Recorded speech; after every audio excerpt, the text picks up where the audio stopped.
आज हम लोग पढ़ेंगे सब्जेक्ट वर्ब एग्रीमेंट का रूल नंबर 8।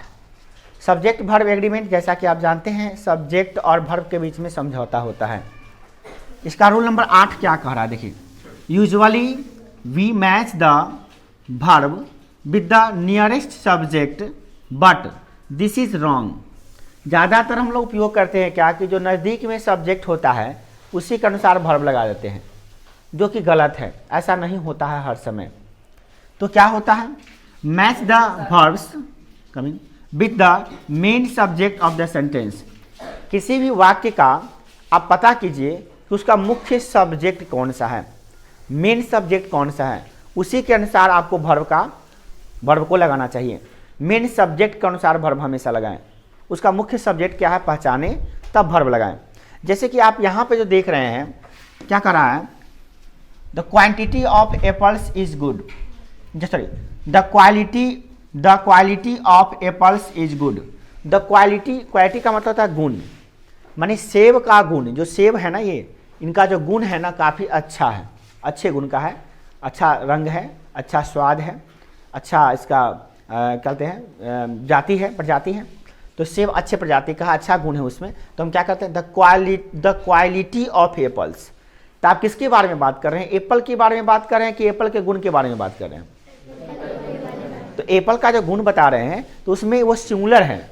गुण जो है ना यहाँ पे क्वालिटी है, क्वालिटीज नहीं है। देखिए क्वालिटी, देखिए बात इसको समझिए, क्वालिटी और क्वालिटीज में क्या अंतर होता है पहले इसको समझ लीजिए। देखिए क्वालिटी हो गया, ये हो गया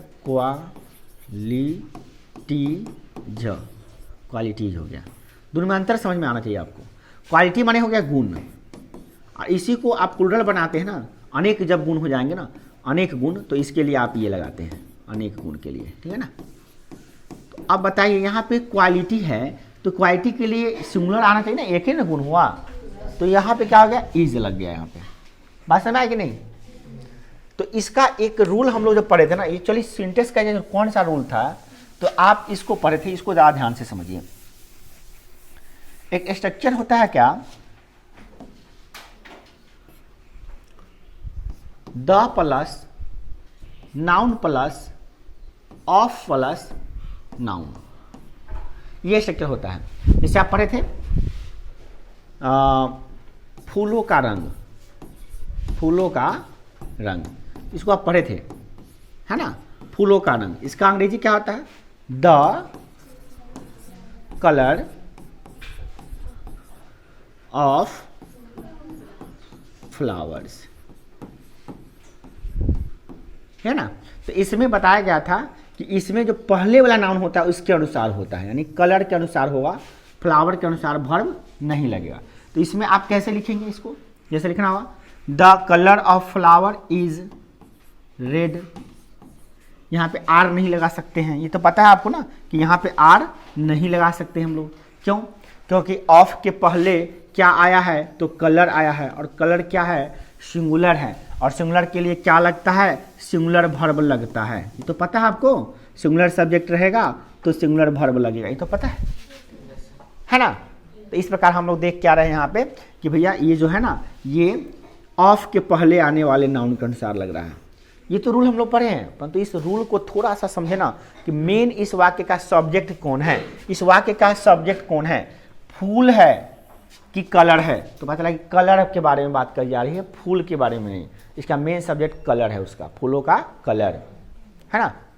फूलों के बारे में नहीं बात कर रहे हैं, फूलों के कलर के बारे में बात कर रहे हैं, है ना। अब कैसा फूल का कलर तो फूले का ना हुआ, तो बात वो अलग है, मगर फूलों के कलर के बारे में बात यहाँ पे हो रही है, ठीक है ना। नेक्स्ट और भी एग्जाम्पल हम लोग देख सकते हैं, इसका एग्जाम्पल देखते हैं हम लोग और भी। देखिए यहाँ पे लिखा हुआ है he and not his parents. अब देखिए ही एंड नॉट, बड़े बात नहीं करो, he and not his parents is क्या है, गिल्टी। ना तो वह और ना ही उसके माता पिता दोषी हैं। तो ऐसे वाक्य को जरा गौर से देखिए, इसमें क्या लगा हुआ है, उसके पेरेंट्स के बारे में बात हो रही है कि उसके बारे में बात हो रही है? उसके बारे में बात हो रही है, किसके बारे में, उसके बारे में। तो ही ही के बारे में बात हो रही है, एंड हिज पेरेंट्स, और बता दिया जा रहा है कि उसके पेरेंट्स भी, बात यहाँ पे उसके बारे में हो रही है ना। तो यहाँ पे ही के लिए सब्जेक्ट आया क्या, is. The appeals of the victims for the transfer of the cases related to rights of some other states has been accepted. इतना लंबा चौड़ा वाक्य है, इसको जरा गौर से समझिए। इस पूरे वाक्य में ये 1 2 3 4 लाइन जो है, इसमें पूरे वाक्य में सब्जेक्ट को पहचानिए आप कि कौन सा इसका सब्जेक्ट है, सब्जेक्ट कौन सा इसका, इसको पहचानिए पहले आप, कौन सब्जेक्ट है इसका। The appeal of the victims, victim माने होता है गवाह, विक्टिम माने क्या होता है, गवाह। अपील माने होता है उसका बात जो रखता है ना, बात रखता है उसको कहते हैं गवाह, जो बात रखता है उसको अपील करना कहते हैं। कोर्ट में वो अपील करता है लोग। तो अपील यहाँ पे सब्जेक्ट है कि विक्टिम सब्जेक्ट है, अपील है। अपील, तो अपील के लिए सिंगुलर है तो सिंगुलर वर्ब लगेगा ना, तो क्या होगा यहाँ पे वर्ब जो लगा होगा ना, देखिए the appeal of the victims for the transfer of the cases related to the verb लग गया आपका, V2 लग गया, तो V2 वाला में समझ में आएगा नहीं। Other states has been accepted, इसमें समझ में नहीं आएगा, क्यों, क्योंकि इसमें लगा V2। अब V2 जब रहता है तो हम बता नहीं कर सकते हैं कि कैसा है क्या, तो आपको पहले ही बताए थे V2 वाला में समझ में नहीं आएगा आपको, है ना। चलिए इस एग्जाम्पल को छोड़िए, इसके एग्जाम्पल को पोस्टपोन करिए, नेक्स्ट एग्जाम्पल, नेक्स्ट रूल देखते हैं हम लोग। नेक्स्ट रूल क्या है, बहुत ही इंपॉर्टेंट रूल है ये। क्या कह रहा है, ध्यान दीजिएगा कि collective nouns always takes singular verb. Collective noun जो भी होगा वो हमेशा सिंगुलर वर्ब ही लेगा, वो कभी भी अपने साथ प्लूरल वर्ब नहीं लेगा। क्यों, क्योंकि कलेक्टिव नाउन को हमेशा सिंगुलर ही माना जाता है। जैसे देखिए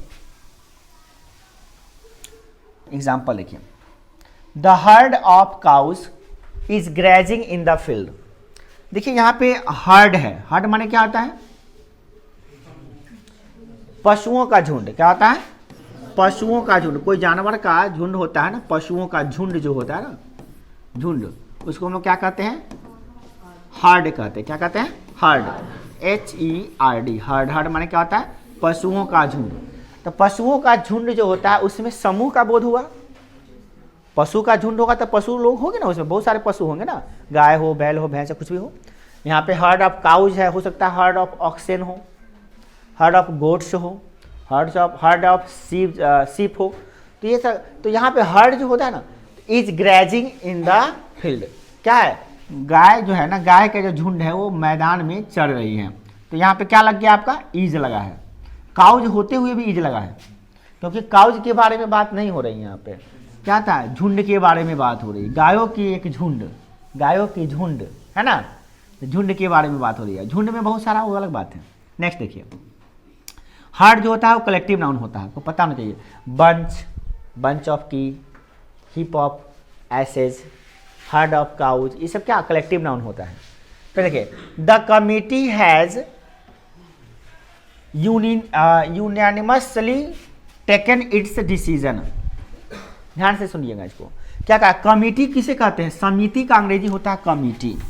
कोई भी समिति होता है ना, जैसे पूजा समिति, जैसे माँ दुर्गा पूजा समिति, समिति को क्या कहते हैं अंग्रेजी में, कमिटी। क्या कहते हैं, कमिटी। याद रख लीजिएगा, एक कमिटी का मतलब होता है समिति। समिति, समिति को क्या कहते हैं अंग्रेजी में, कमिटी। तो कमिटी हैज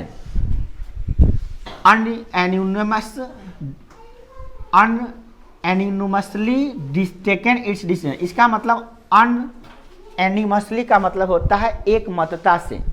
क्या, एक मतता से, टेकन इट्स डिसीजन, एक मत होकर एक डिसीजन लिया, कोई डिसीजन लिया, कोई निर्णय लिया, कोई एक मत जो लेता है उसे कहते हैं उसको कहते हैं यूनिमसली कहते हैं, यूनिमसली। हाँ ठीक है, अन क्यों लगा दिया, uni uni uni uni uni नहीं, इसका मतलब एक मत नहीं होना।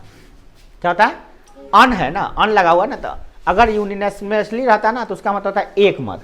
मतलब अन लग गया तो मतलब एक मत नहीं, मतलब क्या हुआ कि कमिटी जो है ना एक मत नहीं होकर फैसला लिया, तो सबका मत अलग अलग था।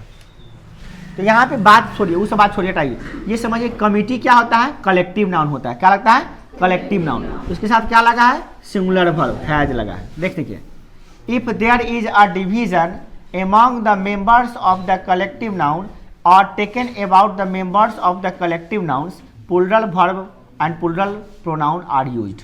अगर, याद रखिएगा, अगर देखिए इस बात को समझिए कि हमेशा कलेक्टिव नाउन को सिंगुलर माना जाता है। कलेक्टिव नाउन जो भी होगा वो हमेशा सिंगुलर माना जाएगा, परंतु कुछ केसेज में नहीं, इसका कुछ अपवाद है। कलेक्टिव नाउन को क्या मानिएगा आप, हमेशा क्या मानना है आपको, सिंगुलर, परंतु इसके कुछ अपवाद है। कौन अपवाद है? सिंगुलर नाउन तो लगता है हम समझ गए, कौन सी इसका अपवाद है, कौन इसका अपवाद है? इसका अपवाद क्या करा सुनिए, अगर उससे कलेक्टिव नाउन से क्या हो, talk about the members of, member का पूरा बोध हो, प्रत्येक मेंबर का बोध हो, माने कलेक्टिव नाउन है परंतु प्रत्येक मेंबर का बोध हो, तो ऐसी स्थिति में कलेक्टिव नाउन के साथ भी प्लूरल वर्ब लगता है और प्लूरल प्रोनाउन लगता है। ध्यान से समझो, इतना आसान रूल नहीं है। कलेक्टिव नाउन के साथ क्या लगता है, सिंगुलर वर्ब लगता है, ये तो फिक्स है। परंतु जब कलेक्टिव नाउन से प्रत्येक मेंबर का अलग अलग मेंबर का बोध होता रहे, तब उसके लिए भी क्या लगता है, उसके लिए भी लगता है प्लूरल वर्ब।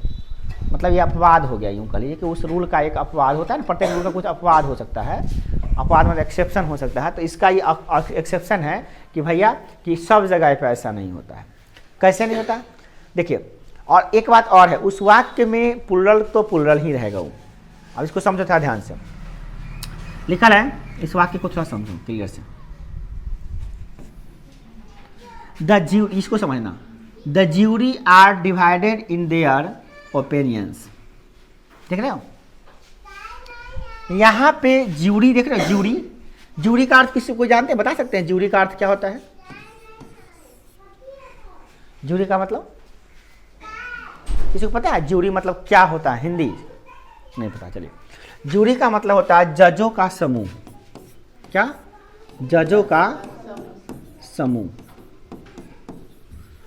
कोई भी फैसला होता है ना कोर्ट में, तो कभी कभी क्या होता है कि बड़े बड़े डिसीजन के लेने के लिए एक जज फैसला नहीं लेते हैं, कोई ज्यूरी होता है। ज्यूरी मतलब क्या, उस जज का एक कमिटी होता है, एक मतलब जज साहब, बहुत जज साहब यहाँ बैठेंगे, सब बैठेंगे अपना चेयर पे, और तब उस पर एक डिसीजन होगा कोई भी चीज़ पे कि फलाना आदमी ने इतने व्यक्तियों का यहाँ पे आके घाटा किया है, इतने आदमियों का पैसा लूटा है या मर्डर किया है, तो इसके साथ कैसा, मतलब इसको कैसा सजा दिया जाए, इस पर डिस्कस चलता है। और ये जो आपस में जब सब लोग साथ देते हैं ना, तो हम कहते हैं क्या कि ज्यूरी जो है ना एकदम सक्सेसफुल हो गया और वो एकदम 100% डिसीजन दी है। मगर इसमें मान लीजिए 4 और 4 8 हैं, तो अगर कोई डिसीजन ऐसा हो जिसमें 4 आदमी का डिसीजन हो कि भाई इसको जो है ना फांसी की सज़ा दे दी जाए, और कहे कुछ 5-4 आदमी कह रहा है कि उम्र कैद की सज़ा दे दी जाए, तो ऐसी स्थिति में डिसीजन अटक जाएगा ना, 50% पर अटक गया, 50-50 हो गया। अगर एक भी इधर से इधर आ गया कि भैया उम्र कैद होगा, तो फांसी की जगह पे क्या हो जाएगा, उम्र कैद हो जाएगा, होगा ना। तो यहाँ पे क्या होता है कि अगर हम ज्यूरी समझ में आ गया ना, ज्यूरी का मतलब क्या होता है, जजों का समूह। अगर इससे सबका अलग अलग मत हो गया, तो सबको अलग अलग माना जाएगा। ये कह रहा है कि नहीं इसको जो चौराहा पे जो है ना फांसी दिलवा दीजिए, ये कह रहा नहीं इसको जेल में रखे गुप्त रूप से फांसी दिलवा दीजिए, ये कह रहा है इसको उम्र कैद में काला कोठी भेज दीजिए, काला पानी की सजा दे दीजिए, इसको कह रहा है कि ना तिहाड़ जेल में भेज दीजिए, इसको कह रहा है कि ना इसको शिवहर जेल में ट्रांसफर कर दीजिए, ये कह रहा है कि ना इसको फिर छोड़ दीजिए अपने देश के लिए, इसको कह रहा है कि ना गवर्नमेंट के हवाले कर, मैंने अलग अलग चीज़ कर रहा है डिसीजन। तो ये सब अलग अलग ना हो गया, ज्यूरी है एक डिसीजन के लिए बैठा है परंतु उसका मत अलग अलग हो गया, तो ऐसी स्थिति में क्या होगा, क्या होगा, प्लूरल वर्ब लग जाएगा। क्या लग जाएगा, प्लूरल वर्ब लग जाएगा। इतना बात दिमाग में सेट कर लीजिए, प्लूरल वर्ब लगेगा और इसके साथ प्लूरल प्रोनाउन लगेगा। तब ना आप देख रहे हैं ज्यूरी के साथ क्या क्या लगा रहा था, ध्यान से देखिए, ज्यूरी के साथ क्या लगा रहा है, ध्यान से देखिएगा। यहाँ पे ज्यूरी के साथ लगा रहा है क्या, देखिए ज्यूरी है ना, तो यहाँ पे क्या लगा रहा है, ज्यूरी तो कलेक्टिव नाउन है, तो कलेक्टिव नाउन के साथ इज लगना चाहिए, तो आर क्यों लगा दिया, क्योंकि यहाँ पे ज्यूरी का मत अलग अलग हो गया होगा। और इसके साथ जो वर्ब आया है देयर आया, देखिए इसके लिए जब इसके प्रोनाउन, सॉरी वर्ब तो प्लूरल आया गया, अब प्रोनाउन भी जो देखिए कैसा आया है, देयर आया है, इट्स नहीं आया है, क्या है, देयर। देयर माने क्या था, उन लोगों का, तो उन लोगों का बांट दिया तो अलग अलग हो गया कि एक कैसा हो गया, अलग अलग हो गया, है ना, तो इन देयर लग गया, यहाँ पे उन लोगों का हो गया। अगला देखिए, the audience have taken there seats. आप ऑडियंस माने क्या होता है, जब कोई सिंगर या कोई आदमी जो सिंगर उंगर वगैरह या कोई भाषा उसने दे रहा है, जो बाकी सब सुनना वाला होता है ना, उसको कहते हैं ऑडियंस। माय डियर ऑडियंस, आज मैं आपको ना एक कहानी बताने जा रहा हूँ। तो डियर ऑडियंस का मतलब क्या, आप सुन रहे हैं तो ऑडियंस हैं, क्या है, ऑडियंस कहते हैं, श्रोतागण, क्या कहते हैं, श्रोतागण। ऑडियंस क्या नहीं होता है, श्रोतागण। तो ऑडियंस को कहा द ऑडियंस हैव, यहाँ क्या लगा है, हैव लगा, तो ऑडियंस तो कलेक्टिव नाउन होता है, तो सिंगुलर वर्ब हैज लगना चाहिए, तो हैव क्यों लगा, क्योंकि यहाँ सब श्रोता का अलग अलग कुछ होगा, बातें कुछ अलग ही होगा इसलिए। और यहाँ पे प्रोनाउन कैसा लगा है, देयर। अब एग्जाम में कैसा पूछेगा, एग्जाम में कैसा क्वेश्चन इससे आता है, 12 के एग्जाम में, इंटर के एग्जाम में कई बार पूछा जा चुका है ये क्वेश्चन। अब कैसे पूछता है इसको जरा देखिए, क्वेश्चन पूछेगा देखिए कितना मस्त क्वेश्चन पूछेगा। क्वेश्चन पूछने का स्टाइल क्या है, देखिए इसका स्टाइल समझिए, क्वेश्चन पूछने का स्टाइल किस डिजाइन से क्वेश्चन पूछेगा, देखिएगा। द ज्यूरी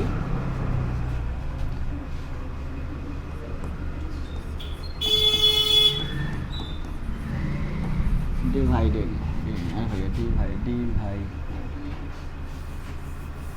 ज्यूरी डिवाइडेड, वही एग्जाम्पल ले रहा है जो यहाँ पे दिया हुआ है, डिवाइडेड इन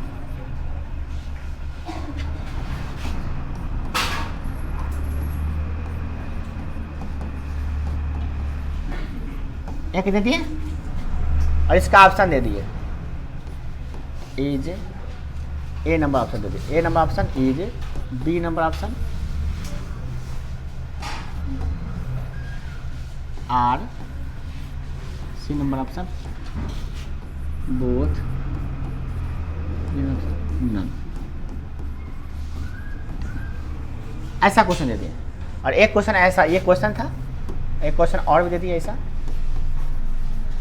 द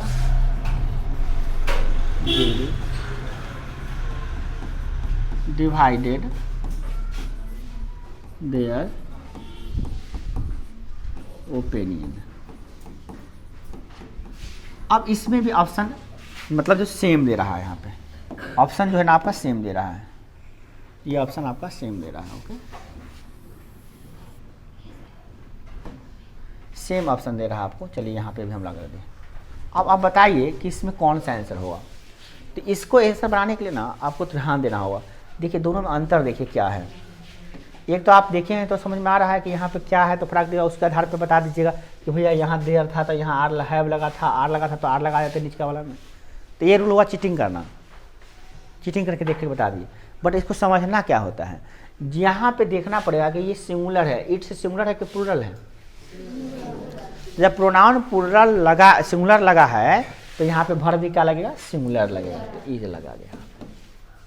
ज्यूरी के लिए सिंगुलर ना आया है इट्स, तो वर्ब भी सिंगुलर होगा, नियम होगा। ये ज्यूरी के लिए यहाँ पे क्या आया है, देयर आया है, यानी प्लूरल आया है प्रोनाउन, तो प्रोनाउन प्लूरल आया तो वर्ब भी प्लूरल आएगा, यहाँ पे ये जाएगा। बात समझ में आई? तो इसका आंसर ये होगा, उसका आंसर ये होगा। आई समझ में? ये रूल हुआ, ये नियम हुआ कि हम नियम को समझे। यहाँ इट्स रहेगा सिंगुलर, तो यहाँ सिंगुलर वर्ब लगाएंगे, यहाँ प्लूरल तो प्लूरल वर्ब लगाएंगे, ठीक है ना। ये सब समझना पड़ेगा। नेक्स्ट देखिए अगला, अगला देखते हैं क्या, देखिए ध्यान से देखिए।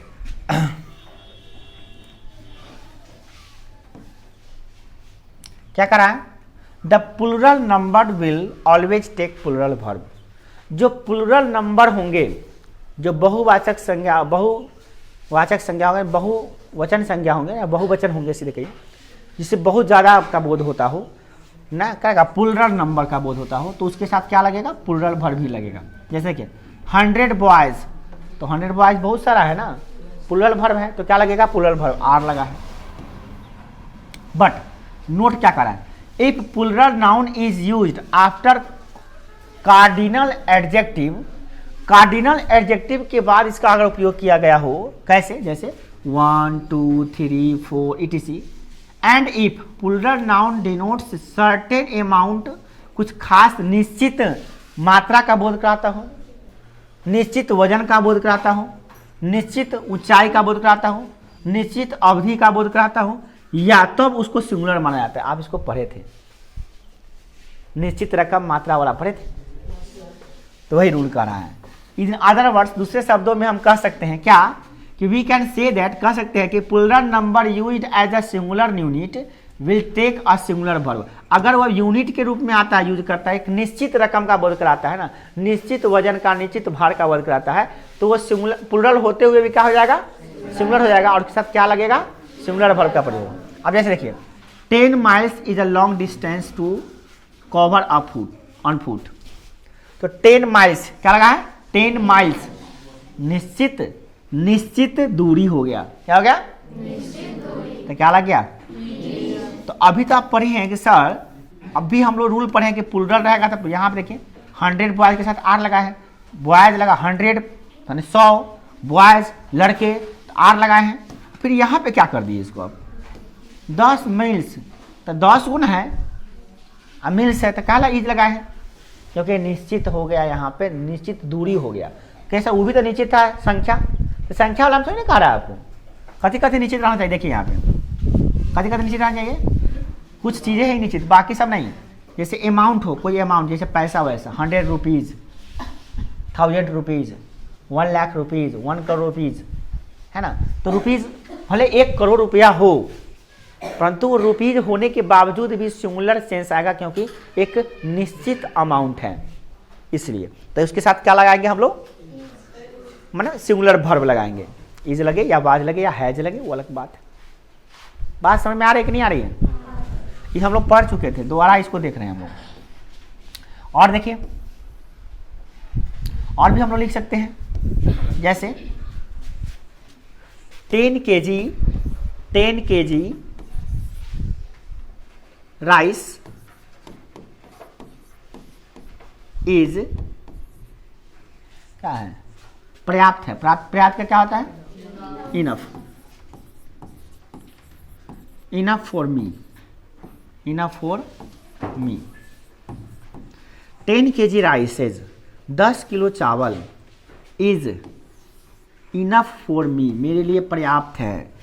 क्यों लगाए हैं भैया, इज क्यों लगाया है, 10 kg लिखा हुआ तो इज क्यों लगाया है, क्योंकि हमका निश्चित मात्रा है, निश्चित, उसका वेट जो है ना निश्चित है ना, तो क्या लगेगा, ये सिंगुलर माना जाएगा, और वर्ब क्या आएगा, सिंगुलर आएगा। 100 रुपीज, 100 रुपीज इज या वाज इनफ फॉर यू, 100 रुपया तुम्हारे लिए पर्याप्त था, है ना। तो यहाँ पे देखिए फिर वही बात है, क्या करा यहाँ पे, निश्चित रकम हो गया, अमाउंट हो गया, पैसा अमाउंट जो है था ना निश्चित हो गया 100 रुपये, तो बियर लगा के क्या लगा दिए, वाज लगा दिए, है ना। ये बात को याद रखना होगा, ये आप पढ़े थे, ये रूल पढ़े थे, इसलिए ज़्यादा फोकस इस पर आप नहीं करेंगे। नेक्स्ट देखिए, अब यहाँ पे समझिए क्या करा है, इफ अ सब्जेक्ट, यदि कोई सब्जेक्ट, एंड द वर्ब या कोई verb are joined by a relative pronoun, किसी रिलेटिव प्रोनाउन से जुड़ा, बहुत इंपॉर्टेंट रूल है, देखिएगा ये, यदि कोई सब्जेक्ट या वर्ब रिलेटिव प्रोनाउन से जुड़ा हो। रिलेटिव प्रोनाउन किसे कहते हैं, कौन बताएंगे, कौन कौन होते हैं रिलेटिव प्रोनाउन, प्रोनाउन पढ़े हैं आप लोग, anybody tells me, relative pronoun कौन कौन होते हैं, पढ़े थे, वो तो याद ही नहीं रहता है, वो तो मुझे गलत बात है, पढ़ने के समय सब याद आता है। देखिए दैट होता है, विच होता है, और हु होता है, याद करिए, इसको कहते हैं रिलेटिव प्रोनाउन। क्या कहते हैं, relative pronoun, relative pronoun. Noun pronoun पढ़े हैं मगर याद नहीं रहता है, क्यों, क्योंकि उसको आप सोचते हैं टेम्पोररी याद कर लेते हैं, आज ही ना काम आएगा, कल से थोड़ी ना काम आने वाला है, अभी पढ़ो, अभी समझ लो, काम खत्म, कल काम नहीं आने वाला है, तुमको पता ही नहीं है कि कितना। रूल को समझिए पहले, क्या कह रहा है रूल, क्या कह रहा है पहले समझिए। If a subject and the verb are joined by relative pronoun, the verb used will be agree with the antecedent to the relative pronoun. Relative pronoun का जो एंटीसीडेंट होगा ना, उसके अनुसार बोलो। ये एंटीसीडेंट क्या होता है समझ में नहीं आ रहा हम लोगों को, देखिए समझ में अब आएगा। देखिए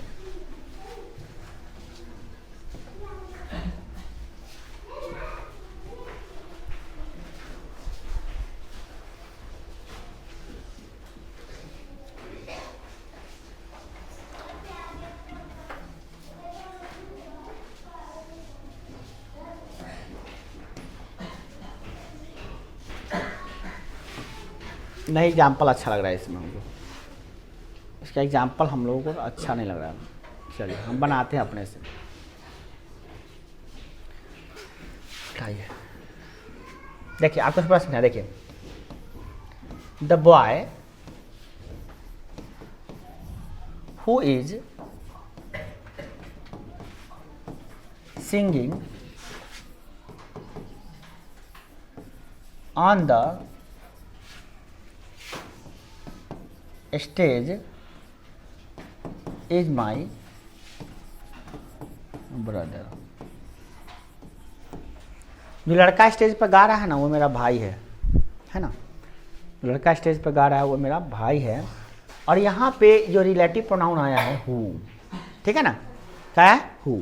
और हु के पहले जो नाउन आता है ना, उसको बोलते हैं एंटीसीडेंट ऑफ रिलेटिव प्रोनाउन। क्या बोलते हैं? Antecedent of relative pronoun. तो इस हु के पहले जो नाउन आया है, कौन आया है? द बॉय, यानी बॉय आया है ना। तो ये इसका एंटीसीडेंट हो गया। और जो वर्ब आएगा इसी के अनुसार आएगा इज, है ना, इसी के अनुसार आया है ना। अब यहाँ पे एक बात और बता देते हैं कि चलिए हम यहाँ पे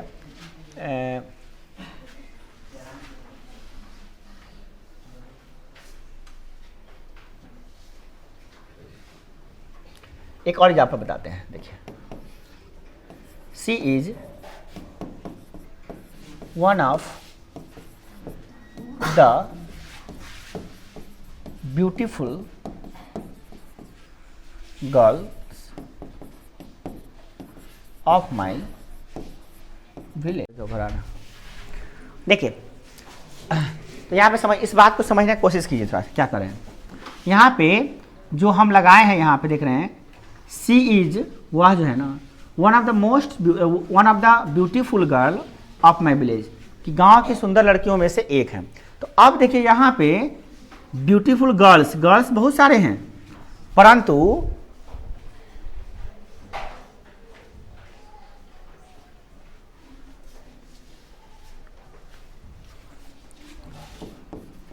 दैट डांसेज ऑन द, जो स्टेज पर डांस कर रही है। अब देखिए पूरा वाक्य को, अब समझ में आएगा।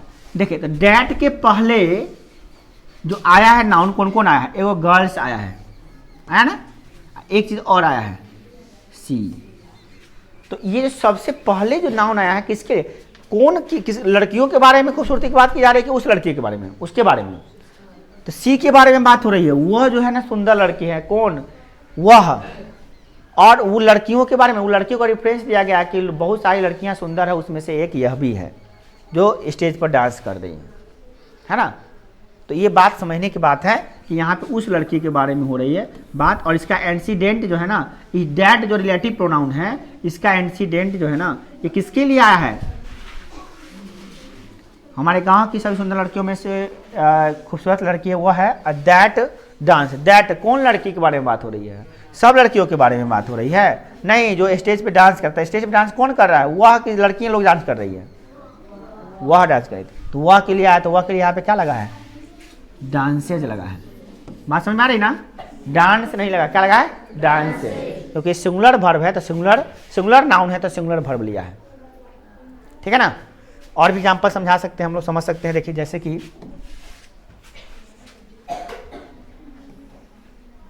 इसी का एग्जाम्पल को समझने की कोशिश करते हैं। क्या लिखा देखिए, I am not one of the those, मैं उनमें से नहीं हूं, who will trust every one whom I met, कि जिससे मिला उस पर ट्रस्ट कर लिया, उस पर विश्वास कर लिया। मैं उनमें से नहीं हूं कि किसी से मिला विश्वास कर लिया। तो I am not one of those, मैं उनमें से नहीं हूं, उन लोगों में से, हु विल ट्रस्ट, जो ट्रस्ट कर लेते हैं, every one whom I meet.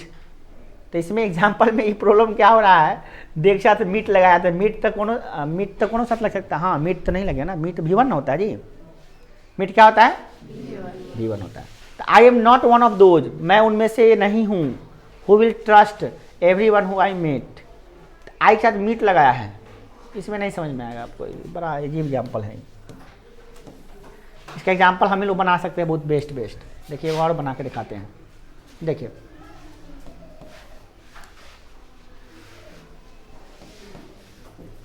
the apples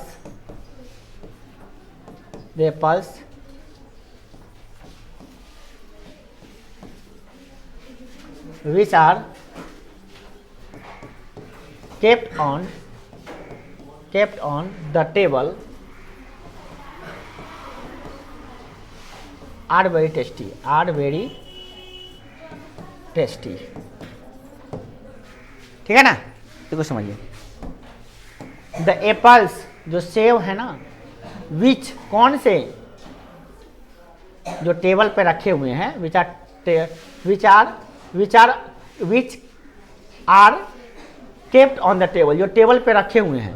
तो कौन सा रखे हुए हैं, जो एप्पल्स के बारे में बात कर रहे हैं, आर वेरी टेस्टी, यहाँ भी आर लगा है, क्यों, क्योंकि एप्पल्स है ना, इसलिए अपने पहले आने वाले नाउन के अनुसार लगता है, इसके पहले जो नाउन आएगा ना उसको बोलते हैं एंटीसीडेंट, उसी के अनुसार वो वर्ब लगता है, यही बात ध्यान में रखना, ठीक है ना।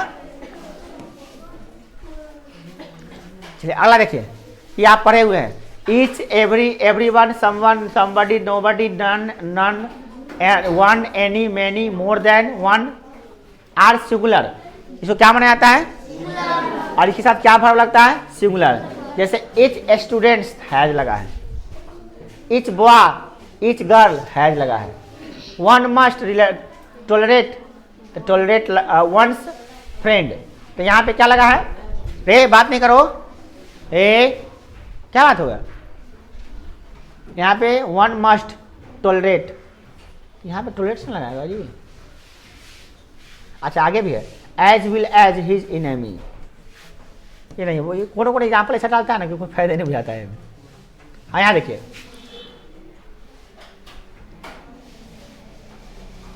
अच्छा ये समझा रहा है,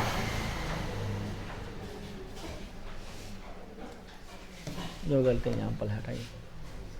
बस इतना याद रखना है हम लोगों के साथ कि जब भी अगर ये रहेगा ना वाक्य का सब्जेक्ट, कौन चीज, each, every, someone, somebody, nobody, none, one, any, many, more than one are singular, ये सबको सिंगुलर माना जाता है, बस इतना ध्यान रखना। और जब सिंगुलर है तो वर्ब कैसा लेगा, सिंगुलर ही लेगा। ये भी हम लोग पढ़ चुके हैं, इसका एग्जाम्पल सही नहीं है। नहीं देखिए, if of is use after each every other one etc, the noun or pronoun that comes immediately after of will be plural in the form. However, the verb, pronouns, adjective etc that comes in their latter part of the sentence will be singular in the form.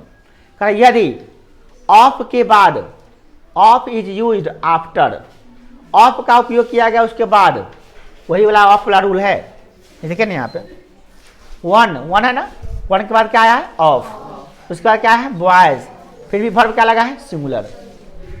क्यों लगा है, क्योंकि आप boys को मत देखिए, ये तो हम लोग ऐसे भी रूल पढ़िए लिए है, क्या पढ़ लिए हैं जी, कहाँ गया, क्यों चलाया,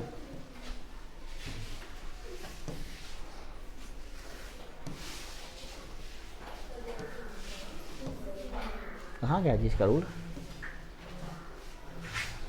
कहाँ भाग जाता है। Each student, many students have to be done and one work they are not and many usually are, यहाँ से था ये ना भाई, कहाँ से आया था, कहाँ गया इसका एग्जाम्पल, कहाँ गया जी? हाँ यहाँ पे क्या करा, one of the boys has done this work. तो क्या वन ऑफ के बाद क्या लगा है, बॉयज, तो बॉयज के अनुसार नहीं लगेगा, वन के अनुसार लगेगा। तो हम लोग पढ़वे किया noun plus of plus noun रहेगा तो पहले वाले के अनुसार लगेगा। तो रूल पर इसी को बता रहा है कि वन ऑफ रहे, नन ऑफ रहे, सम ऑफ रहे, तो इसको हम समझिए गए भैया कि ऑफ के पहले जो होगा उसके अनुसार लगेगा। ऑफ के पहले जब ये सब होगा तो सिंगुलर है ना होगा जी, ये सब जब रहेगा तो सिंगुलर हम समझ में करते हैं कि each every either someone somebody nobody no one one any many, ये सब क्या सिंगुलर होता है। तो जब सिंगुलर होता है तो ये ऑफ के पहले आएगा तो सिंगुलर होबे करेगा ना, तो हम वर्ब क्या लगाएंगे, सिंगुलर ही लगाएंगे। तो हम जानते हैं, इसको यार ध्यान नहीं देना आप। चलिए नेक्स्ट देखते हैं। रूल नंबर 14 क्या करा है, if each is used after plural noun, अगर ईच का उपयोग प्लूरल नाउन के जस्ट बाद किया गया है तब, और क्या करा है प्लूरल नाउन और प्लूरल प्रोनाउन के बाद भी किया जा सकता है। तो प्लूरल वर्ब इज यूज्ड, अगर ईच के बाद कोई प्लूरल नाउन है या प्लूरल प्रोनाउन है, हाँ ईच के पहले होगा, सही करा, हाँ ये बात सही करा क्या यहाँ पे, भाग्य छोटा मक्खी बड़ा परेशान कर रहा है। करा if each is used after, मतलब क्या, यदि ईच के पहले अगर कोई प्लूरल नाउन हो या प्लूरल प्रोनाउन हो तो उसके लिए प्लूरल वर्ब का प्रयोग किया जाता है। जैसे देखिए इसके पहले क्या आया है, प्लूरल है ना, तो इसके लिए प्लूरल वर्ब आया होगा, देखिए है ना, बस इतना ध्यान रखना। अगर इसके पहले कोई प्लूरल नाउन रहे या प्रोनाउन रहे तो वर्ब क्या आएगा, प्लूरल आएगा। मगर खाली ईच रहेगा तो क्या लगेगा, सिंगुलर होगा। उसके पहले कोई प्लूरल आ गया तो प्लूरल हो जाएगा। क्या रूल हो गया, कहाँ तक पढ़े थे, यहीं तक पढ़े थे, लिखे थे, कहाँ तक लिख लिए, इसको थोड़ा एडिट कर देंगे, एग्जाम्पल सब अपने से लिख देंगे, बढ़िया एग्जाम्पल, बहुत भारी एग्जाम्पल दे दिए हैं, ठीक है ना। इसको आज